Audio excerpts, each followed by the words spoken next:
Good morning, fam. It's me again. I know it's been a few weeks since we had our weekly discussions, but I want to tell you that I'm back. And today, we will speak about Yahuah's life lessons. This lesson is about a dream that I had. And in this dream, Yahuah told me that I was the last of my kind. Now at that time, I did not understand what Yah was saying to me through my dreams.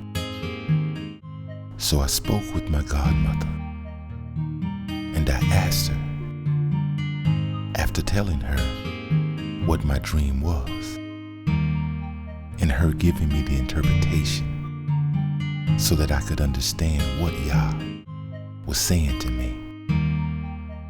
And what she said was, being the last of your kind is something that only Yah can decide for a person.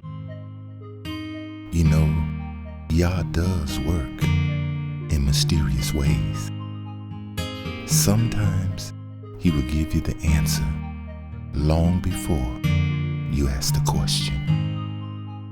And I want to tell you the story of my pastor, Elder Raymond Walker Sr.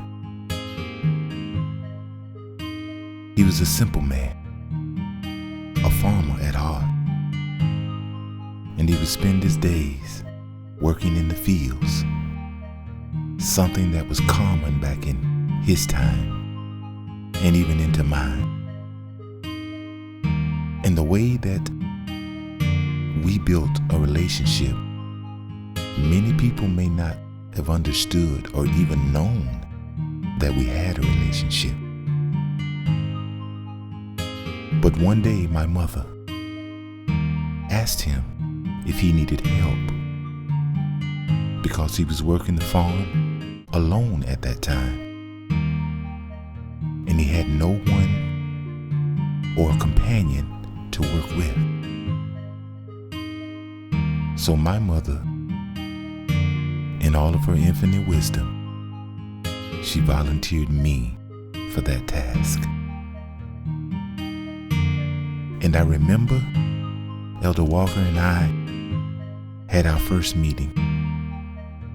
He took me to a restaurant at around 6 o'clock in the morning to have breakfast. And he explained to me what it was that he did.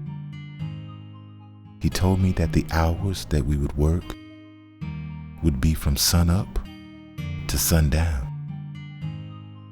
But he didn't know that I was already used to that, because every summer my mother would send me to Georgia and I would work those hours. So I was very familiar with what was going on.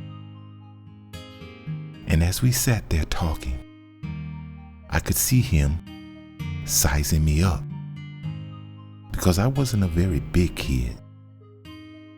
But what I was a hard worker. The one gift that my mother gave me was the ability to work and not mind working hard for everything that I got. And as Elder Walker and I sat there,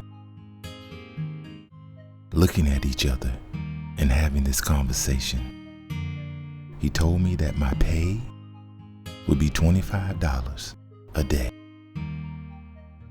And to me, that was a lot of money back then, especially for a kid like me.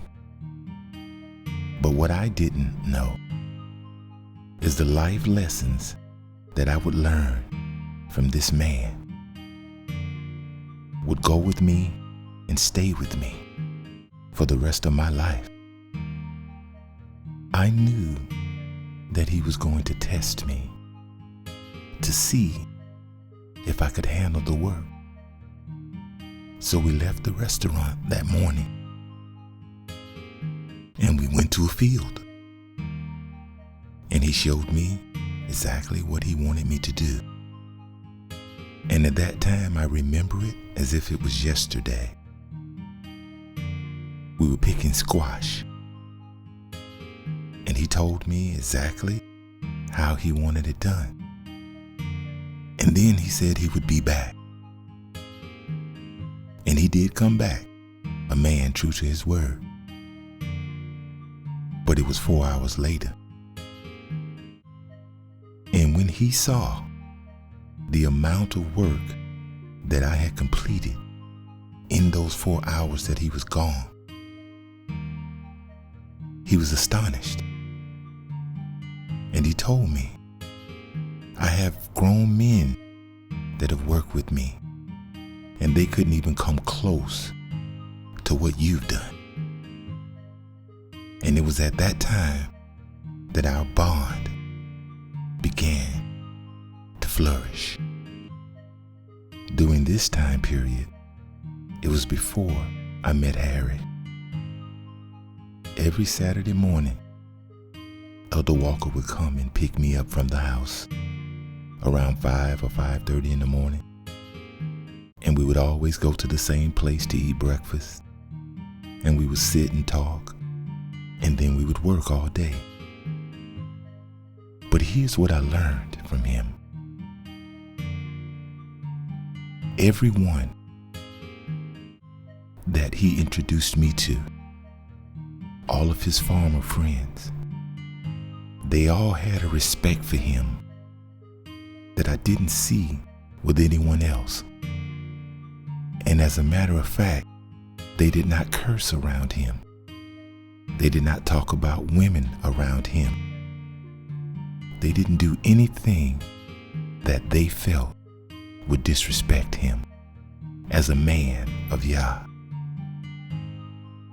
And as a young child, I realized that there was something different about him. So as we worked together Saturday after Saturday, month after month, one day he said to me, as we were riding in his pickup truck, he said, "You know, young man, I'm the last of my kind." Now, I really didn't pay that much attention at that time. But what I realized that he was saying, he said there was no one that was going to take his place. None of his children wanted to do or live the life that he had chosen for himself. No one wanted to be a farmer. None of his grandkids showed interest. No one. So that day he looked at me in the truck and he asked me, "Would you want to?" And then he stopped in the middle of his sentence and he said, "No, you're not going to be a farmer. So I guess when I die, all of my knowledge, all of my wisdom, and all of my understanding about farming would die with me." And I saw the look of sadness on his face. But then I also saw that he accepted the fact that he was the last of his kind. I remember one Sunday, we went to a church. We were visiting a church that we normally associated with. And there was a man there, and I'm not sure if I'm pronouncing his name right, but I believe it was Wayne Parker. And he was running a revival at this church. And Elder Walker and I were standing outside after the service. And Wayne walked over and he looked at me And he looked at Elder Walker and he said, "Do you know that this young man is the last of his kind?" And Elder Walker said, "Yes, I do." And then he proceeded to say, "Do you know that he's the last singing preacher?" And Elder Walker said, "Yes." And I was standing there, but I did not understand what they were actually talking about. So Wayne Parker bent down to me and he said, "Young man, you can come to my church and preach anytime." Then he looked at Elder Walker and he said, "So when are you going to let him preach?" And Elder Walker said, "When he's ready." And we stood there for a moment and we talked about a few other things. And then everyone went home. I have one more thing that I want to say about Elder Walker. He was a singer, and his favorite song was "It's a Highway to Heaven. Nothing walk up there but the pure in heart." And I would love to hear him sing that song because it meant something special to him. And I saw that every time he sang that song.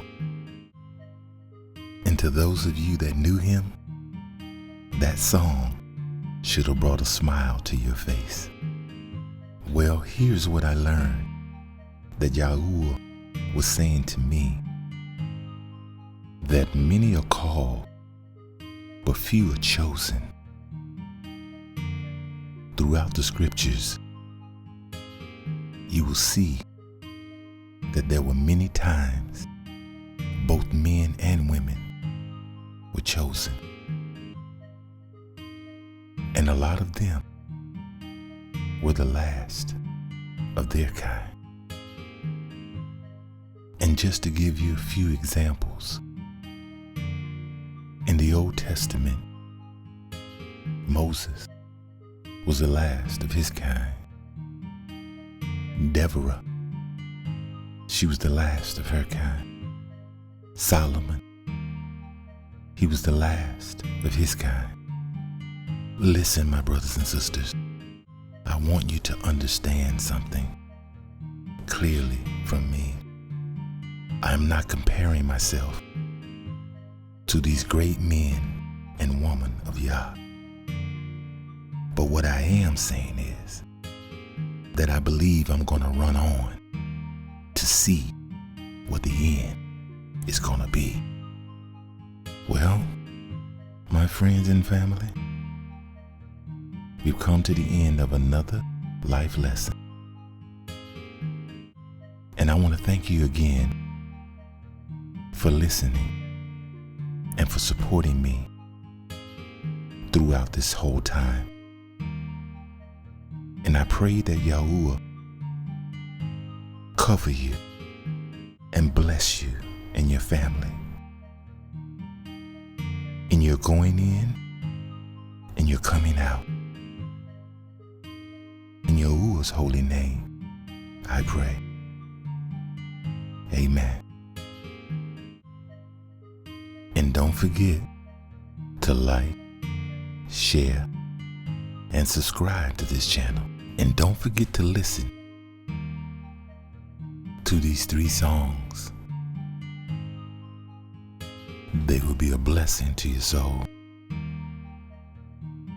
Until next week, see you then, fam.